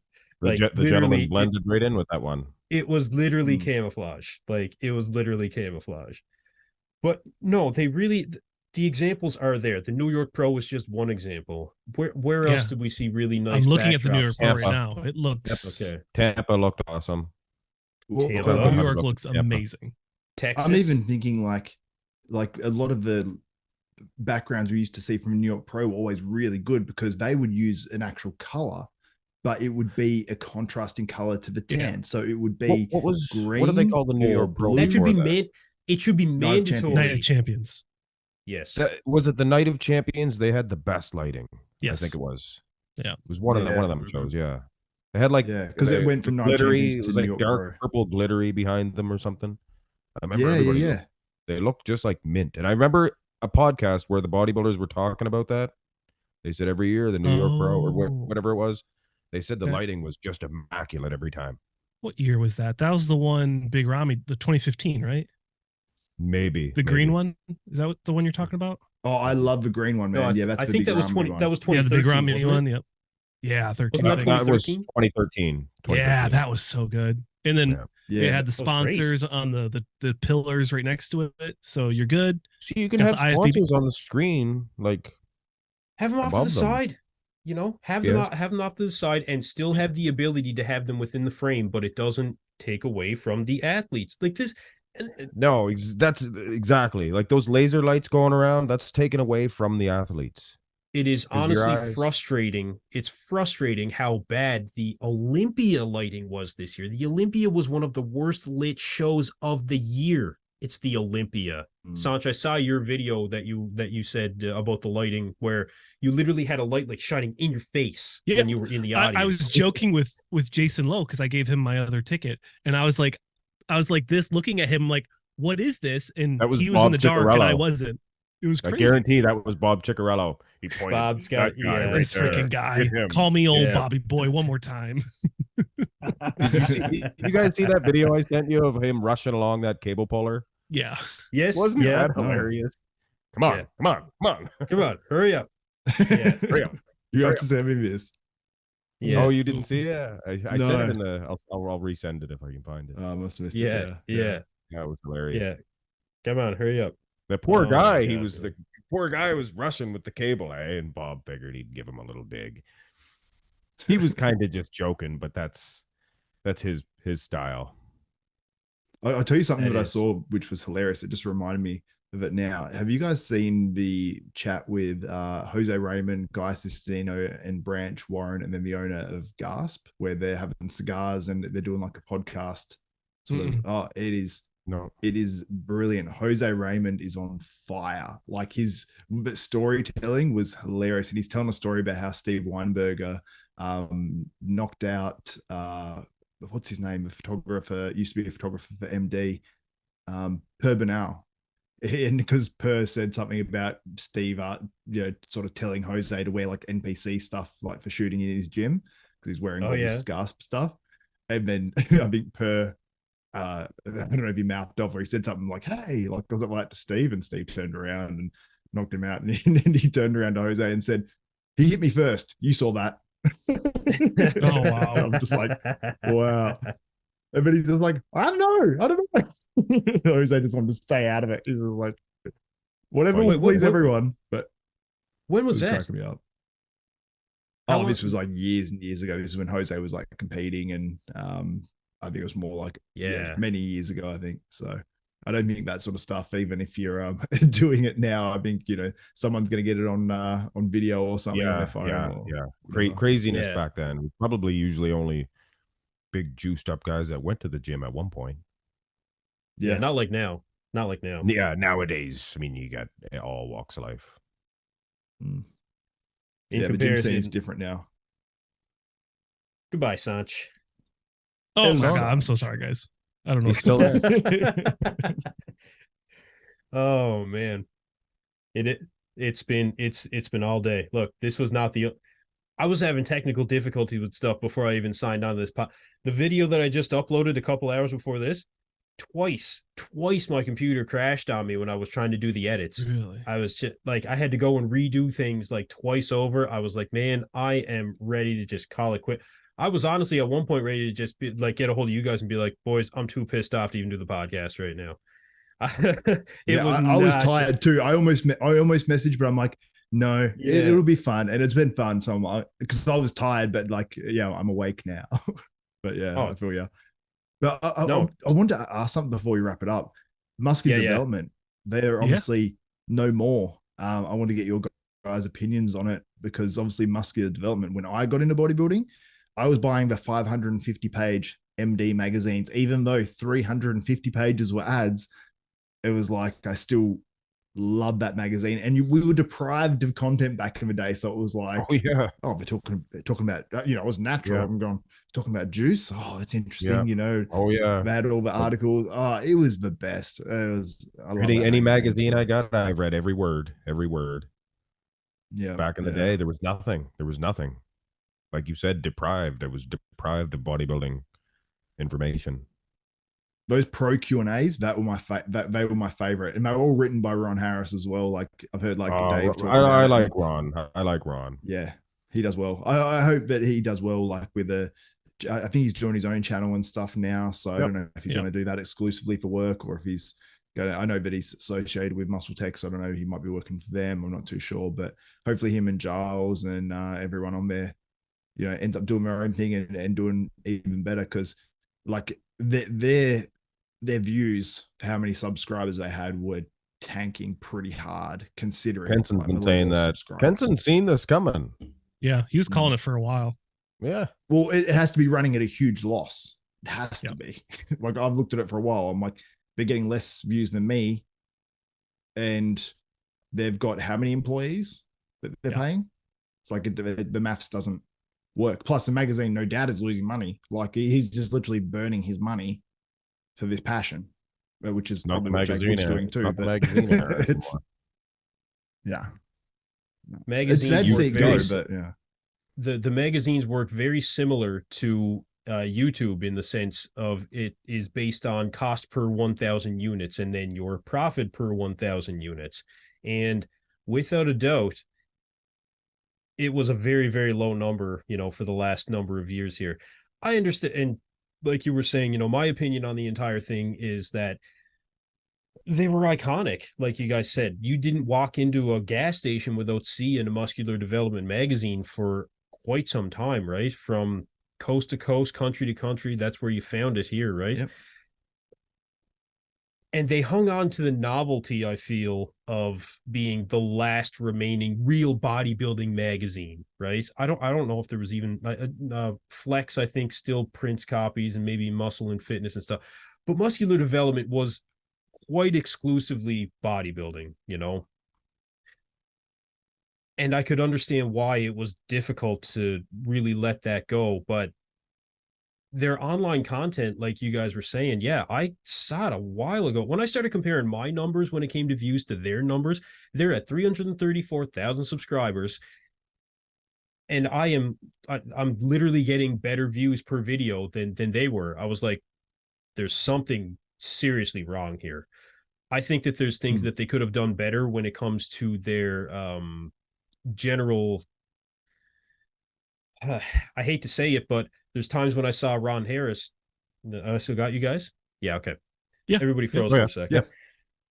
There's times when I would watch videos of Ron Harris and he would have the Muscular Development magazine backdrop in it behind him, and he would only have half of it in the screen.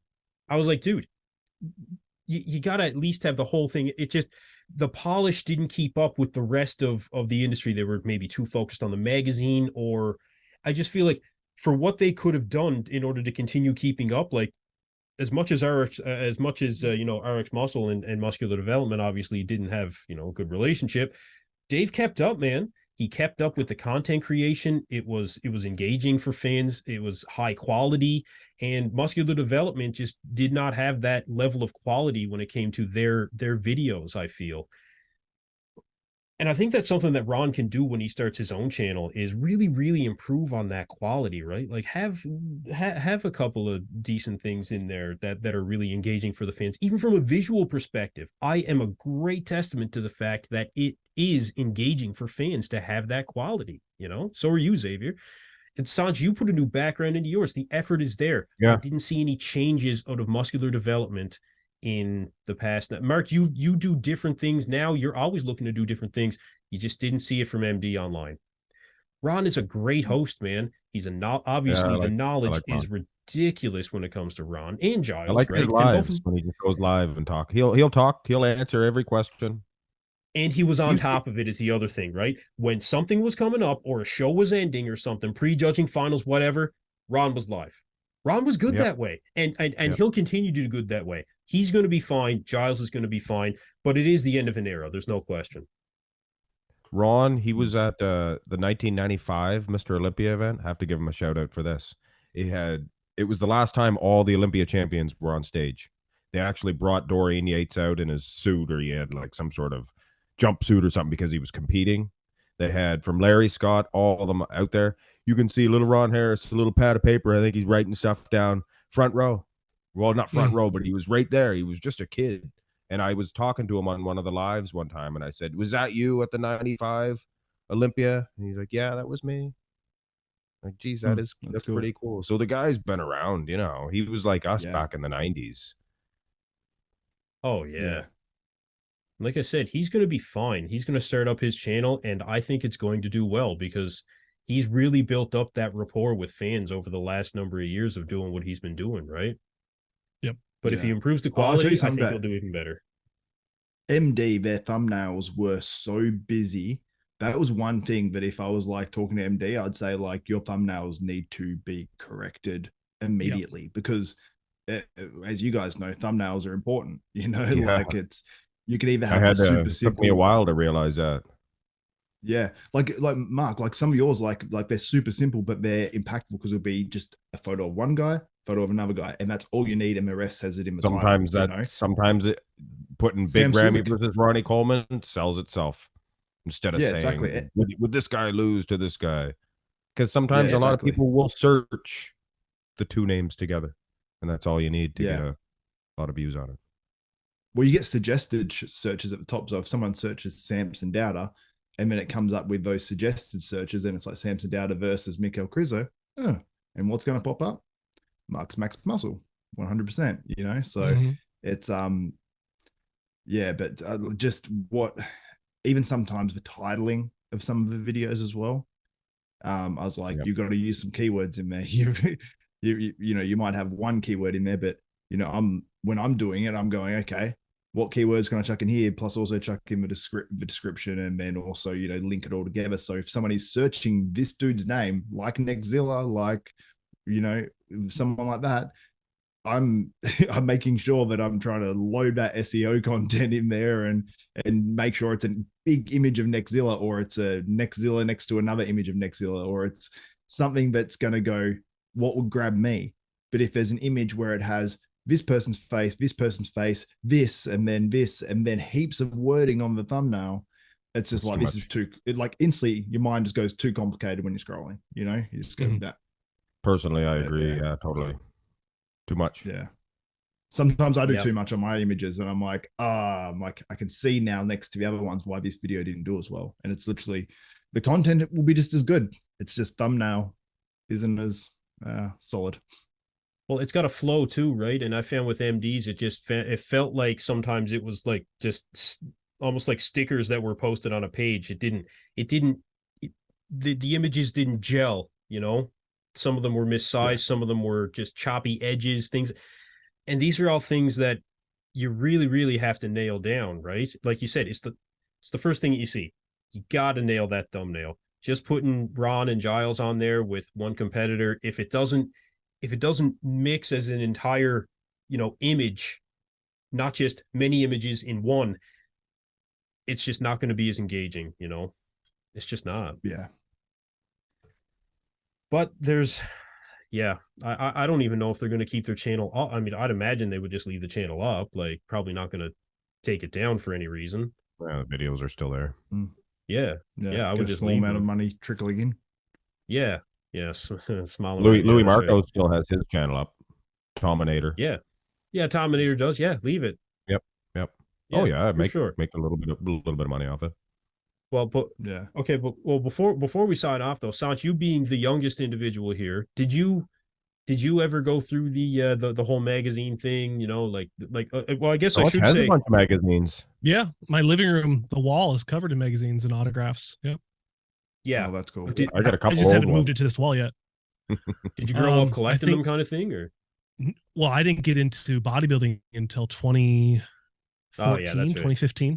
That's Yeah, crazy. that's right. Yeah, Yeah. yeah. That's crazy, and you know so much about it already. Yeah, I'm still fairly new to the sport in general. That's crazy. Yeah, it's my only hobby. Yeah, I competed in 07. it's a true passion, you know. Well, you Yeah, guys Wow. actually both competed, so I believe at one Yeah. point. I was in middle school. Yeah, yeah. Wow. I knew about bodybuilding before I could remember, for goodness sakes. I had a family member that did bodybuilding, right? So he would be coming around flexing. Yeah. Mhm. And I just always knew what it was. Oh yeah, me too. my I mean, dad I competed. started. Your mom and dad competed? Oh, just my dad. Yeah. Oh, really? Awesome. But he never competed while I was alive. So he competed. Well, he actually has now, but he competed in his 20s and then had me, I think, you know, mid late 20s.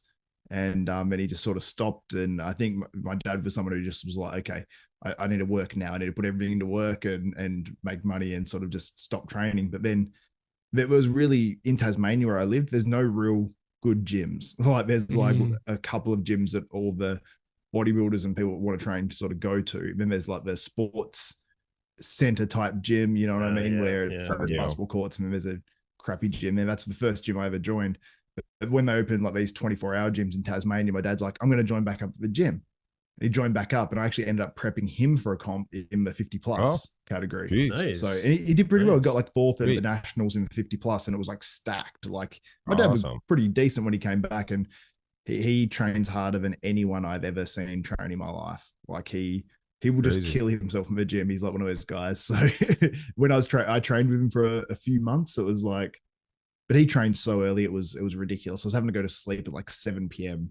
because he would stay up till 9, but I'm just like, no, I need at least 7 hours or something. Like I can't survive off 5 like you. So, but it was a cool experience. But yeah, training 4:30 in the morning and stuff with him, and like being killed on legs. It was like after a little bit, it got a bit taxing. And I was young too, so I was like going out at the time. So I remember going out at night, and I'd get to like 1 a.m. or something, and I'm like, normally I've been asleep for like 4, 5, 6 hours at this point. And so I was like out, I was out with my friends, and I'm like yawning. I'm like, oh, I might go home. So yeah, it got a bit I gotta get up and manage. I gotta get up and train with dad. Like, do you ever do that? Like, you go 1 in the morning, you come home, and then your father wants you to get up to train, or were you too young? Oh, hell no. Hell no. I was, because I would go out on weekends, and then that's when I wouldn't train. So I'd train through the week. I'd train Saturday morning, so I'd never go out on a Friday. And then, if I'd go out on Saturday night, then it's just a Sunday. I would just literally sit in bed, watch NBA basketball on League Pass, and just get my meals in. And then Monday I'd always be heavier, because if I drink on a Saturday night, my body it's almost like you dehydrate, and then your body overcompensate. So I'd still get my food in. I'd make sure I'd always eat before I go out. When I'm coming home, eat some whatever takeaway or whatever as like my cheat meal. And then then Monday always heavier, insane pumps. But I think most people may drink. They don't get the food in. They stop eating. They just drink. Yeah. No, I don't. I'll get the food in right before I go to bed, but I wake up feeling terrible. The next day can be tough for food. Yeah, that can be tough for food for me. It's the first time I drunk in a long time on the weekend just gone. And oh really? Yeah. I was surprised how good I felt the next day, considering. Really? It was still like even the day after that though, I was like, I think it would hit you harder because you haven't been. Yeah. It took longer to get over. Like, it was like I'd made sure I drank plenty of water. I was still, eating pretty decent. Prepping good. Yeah, prepping good for it. Yeah. I don't prep for comps anymore. I don't think I could take a hangover right now. It's been like, no, it's not fun. Probably over 10 years since I drank. Yeah, there's better things you can do instead of drinking. Oh, I was a raging alcoholic. Oh, really? Oh yeah. No fooling. Oh, yeah. No fooling. When Mark was wrestling, Mark was on her. Oh yeah. Yeah. No, I wasted a lot of probably most of my 20s. Yeah. But now it's not. It's me. It was me. There's a lot of people that can drink, and then there's a lot of people that shouldn't drink, and I was one that shouldn't. I know plenty of people that can have a drink and put it down. I couldn't. Yeah, I feel you. Yeah, that's why I drink coffee.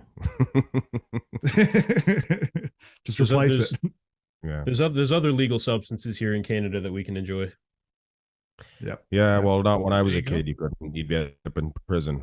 Well, not prison. I mean, you'd be in trouble. But now you're good to go. Yeah, you'd be in. Yeah, and it was just shunned upon, right? And it's like, why was one thing shunned upon when you can smoke cigarettes and you can drink and you're just fine, Is the whole thing over there, is it completely normalized now, or is there still that stigma? Weed? Yeah. Oh, it's pretty normal now, man. Pretty normal. People walk down the street and blaze doobies. I do not. I smoke it, but I don't. If I go out public, go to the grocery store, I'm not gonna, I don't need to do that. Don't want to be paranoid. No. Well, no, I just don't. I like to be able to relax, and or if I'm actually, it's decent before a workout, to tell you the truth. Okay. But if you're sitting there doing it all the time, it's going to lose its potency, and I believe less is more. Yeah. Not the typical bodybuilder motto. More is more. More is more. Yeah. I'd rather do a little more than a little less. You're talking about food. More is better. Yeah, absolutely. Yeah. No, Rich Piata style. Yeah, I'd rather have a little more than have a little less. That didn't serve him well in the end, though. No, but anyway, it's been almost every time. No, it's been almost 2 hours. I still hopefully I can drag myself out of bed tomorrow morning to train. Otherwise, I'll do it tomorrow afternoon. But there's a number of things that I need to take care of tomorrow, gentlemen. I have a few diving jobs which I need to consider how I'm going to. I actually got a couple of cool jobs coming up. I should tell you guys about some of them on an upcoming podcast. Yeah. I've actually got some diving video that I wanted to show you guys too. Like, just, I don't know. We've got a job coming up next week, for instance. I'll get some video of it. You rescued a I'm dog. interested in this. I did rescue a dog. Yep, I did. Xavier, did you see that on my Instagram? Save the Sorry, I dog's just lost my life. headphone. My AirPod died. Uh-oh. Yeah, I of can hear course you it now. did. I can hear you now. Okay. We were doing me and my team were doing, it's called an underwater benthic habitat survey, UBHS. Basically we just have to identify, it's exactly what it sounds like. You're just identifying what kind of growth there is, in certain areas underwater. Anyway, we were in a harbor. It was a very small harbor, and you could hear barking, but there's lots of houses around and stuff. Like seemed like a normal day. But once we got on the boat and we started heading out toward the center of the harbor, the barking got louder. But there was no houses around. All there was a big rock breakwater on the opposite side of the harbor, and we could hear the barking coming from that. So one of my other guys, I looked at him, I was like, "It doesn't sound. That sounds like he. We got to check this out." So we jumped off the boat and jumped over the breakwater, and this thing was probably, 20 feet high, big boulders. And we couldn't hear him at first, and we were like calling for him and stuff like that, and didn't know if there was anything there. So we go to get back in the boat, and it was like something out of a movie. The second we turned our back, we could hear the barking again. It's like, dude, he's there.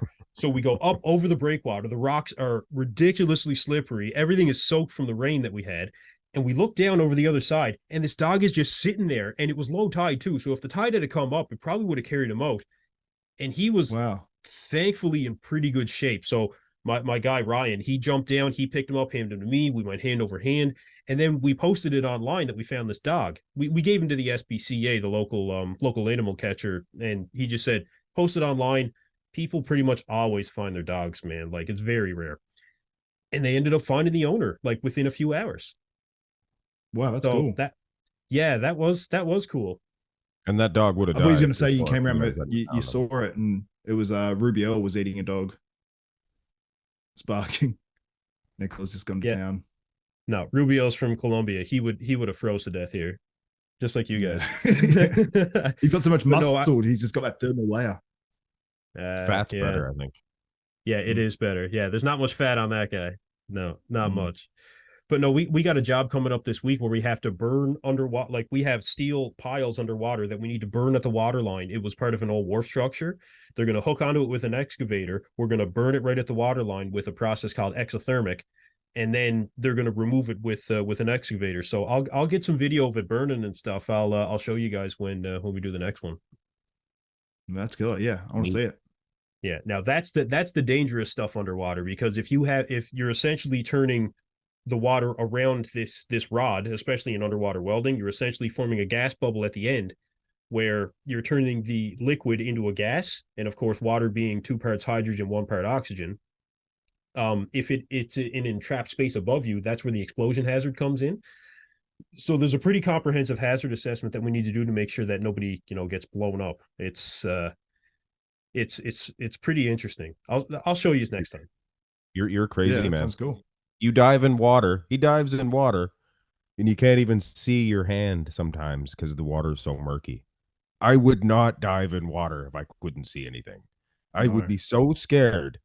I'm scared just thinking about it. And you just dive in like it's, day at work, another day at work. Do you guys? I don't know if you call it that, where you guys are from, but it's called floundering, where you go in the water with like a torch and you have like a Hawaiian sling spit. You have the way like waders and stuff. You can do it at the beach. Not out here, no. You know that? Oh, okay. So I've done a thing in Australia where they call it floundering. So there's fish called flounder, but you can get all sorts of fish. We have flathead. We've got Aussie salmon, which is not like the salmon but we actually farm Atlantic salmon down in Tasmania. So it's like they escape from the farms, and like I speared one once, but it was so strong that I'm trying to drive it into the ground, but it's like this huge thick salmon, but it got away. So I'm like, it's gonna die somewhere out there. I'm like, just come in here. It'll be delicious. Something to lead it. But lead it there. But friends of mine, it reminded me when you said like you can't see your hands, it's so murky. They went into this like bay sort of area where they went out, and it was so foggy like in the night, and they went floundering, and it's all the same sort of depth for a while, but then it goes out to sea pretty much, like what's the huge mouth of the river, which basically goes to the ocean. And they were in this sort of bay area, but it was so foggy that they didn't know which way was in and which way was out. Oof. So they're out there with this torch and they're just guessing which way to walk because they completely lost sense of which way was which. And I'm like, he told me about it. He's like, oh, we just sort of walked like so many steps this way, then so many steps this way. And then they just sort of figured it out and they just saw like a car's light somewhere because it was an area where not many people drive either. And I'm like, I would be having a panic attack in that situation. I'm like, I don't want any of that. Well, for us, Yeah. we're not doing scuba. We're doing surface applied diving. So we actually have like a hose that's connected to us essentially that, like, even though you can't see, like, you just go hand over the hose and it's just going to take you back to the ladder or whatever, right? It's really not, but it's all So just what part if a of the big monster comes and grabs you? What are you going to do about that? I have 2 knives on me at all times when it comes to You being ever see a in the water. megalodon? Have you seen a Yeah, megalodon? you ever see a diver underwater, dude, with a light on one side of the head, like, and you like divers I've seen Kirk Douglas, 20,000 Leagues divers. Under the Sea. Nothing comes near us when it comes to we are the scariest looking things underwater, dude. Honestly, like, and plus being here, there's no, we don't get messed with. And if anything did mess with us, like I said, it's regulation to have 2 knives on you at all times. I can always grab a knife wherever I'm at underwater. Always. Have you ever had to use them? No. To cut a rope, like to cut ropes. Never. There's no sharks or anything. Actually, you can check the shark tracker. There is a great white shark that's been hanging around here recently, but it's never crossed my mind. Honestly, it's so rare to see something like that. I feel like when I said, "Have you ever had to use them?" I felt like it's almost saying, "Like, you ever killed a man?" No, none at all. No, never. Not once. No, never. Oh. That's a good note to end on. That's it. It's almost it's past my bedtime. Actually, that's it. Yeah, all right, boys. yeah. Well, let's call her at that. And Mark, enjoy your. Absolutely. Are you drinking coffee, dude? Yeah, it's almost gone. Yeah, I'd imagine it's almost gone. Caffeine before bed, that'll fix you up. Oh no, I still gotta have my eggs before I go to bed. All right. Yeah, I'm gonna eat something too. All right, boys. Look, we'll get it. This is our 2nd week in a row, so let's see if we can get a 3rd. Yeah. Big milestone. This is the first annual. This is the first annual one then. I like it. All right, that's it. I'm calling it. I'll catch up with you boys later. All right. And also